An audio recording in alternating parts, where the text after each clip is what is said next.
I'm the Nomad Dad, Bob Henderson. I've been asked by the staff at Nomad Capitalist to talk to you a little bit about how we stay connected, because we are part of the year outside the U.S. It's our plan B. And how do we stay connected primarily with children?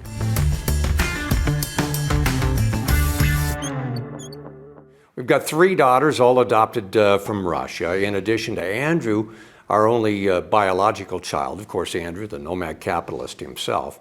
And he's been gone for a long, long time. I mean, a good 12 years. Maybe it's more than that, but I think that's about what it is. And the rest of them live in the U.S. And frankly, back in 1996, and Andrew's talked about this, we thought about moving to New Zealand before all this turmoil occurred, and it just was, I had an inkling that some of this was going to happen, that maybe we needed to get out ahead of things. And so we thought seriously about moving to New Zealand. Well, that was 25 plus years ago. A lot of the technology that exists today for keeping in touch surely didn't exist then. This was a period of the internet just in its infancy.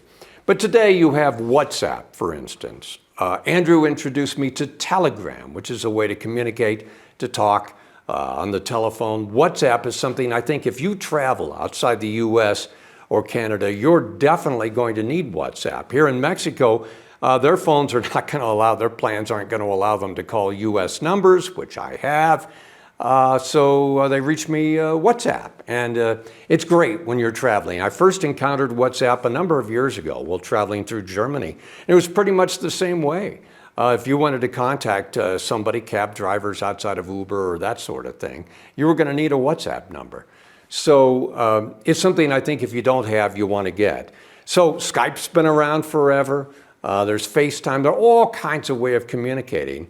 And I certainly hope that this would not be what keeps you from leaving fully or partially your country of origin, the fact that you don't think you can communicate. I don't think I've told you a lot that you probably don't know already, but it really is not a problem at all. My US phone allows me to call Canada, US, and Mexico without charge. I can call the US from Mexico without charge. I can text.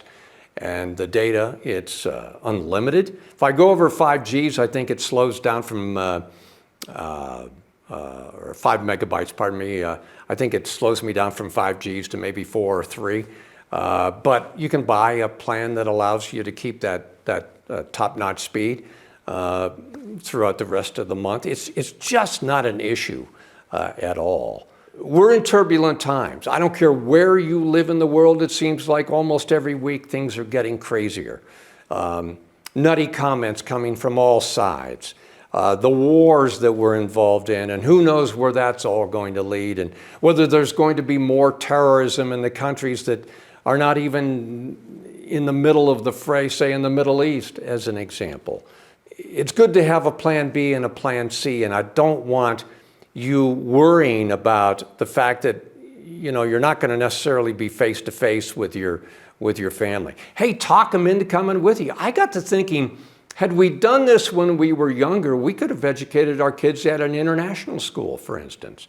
What a great education to take the kids somewhere other than their home country and experience different cultures and maybe learn different things. And there are schools everywhere that are in English that you can do. Here, where we are in Mexico, there's a school for kids that are from outside the country. I think that'd be a wonderful way of taking your kids with you. And maybe some of them will end up staying in the country that you take them to when they're still kids.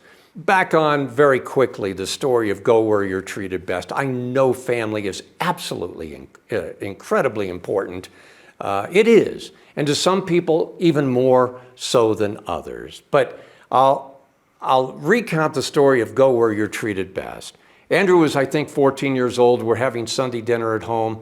His little sister had been in the United States for about 3 years. We'd adopted her from Russia.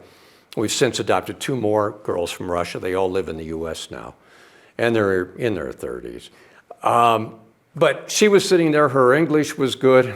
I think after coming from Russia and thinking, wow, this is so much better than what I grew up in the orphanage, that she probably looked at me thinking, what is he talking about? When I told Andrew about go where you're treated best. He was talking about a friend of his in school whose parents wanted him to go to college nearby. And then after he got out of college, they wanted him to stay nearby so that the family could remain close and intact. And that's wonderful, assuming that that's what the child wants to do. And I told Andrew, yeah, that's wonderful. Family's critical. But you do not need to live in the same town as your parents. You do not even need to live in the same state as your parents. I'm on a roll now. And I said, in fact, if there's a better opportunity abroad, go for it. You need to go where you're treated best. Not just you, but eventually your capital. Capital always flows to where it's treated best, whether it's a different state or province or a different sector of the economy. A perfect example is oil and gas has been out of favor for 10 years. It's undercapitalized.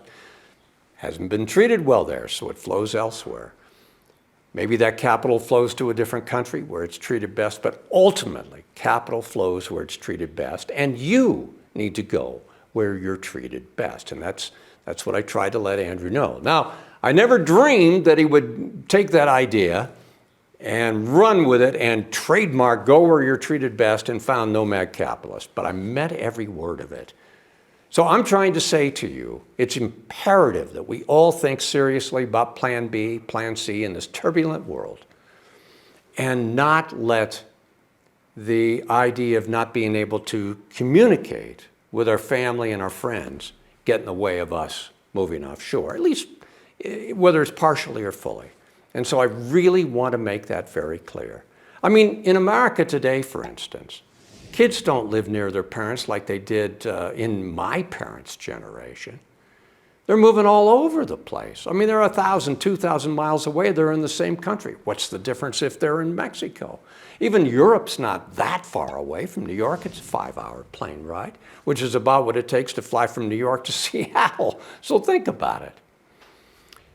I want you to seriously consider your Plan B and C and put your communication plan in effect so you do not let that deter you from going where you're treated best. Hope this helps. See you next time. I'm Bob Henderson, the Nomad Dad.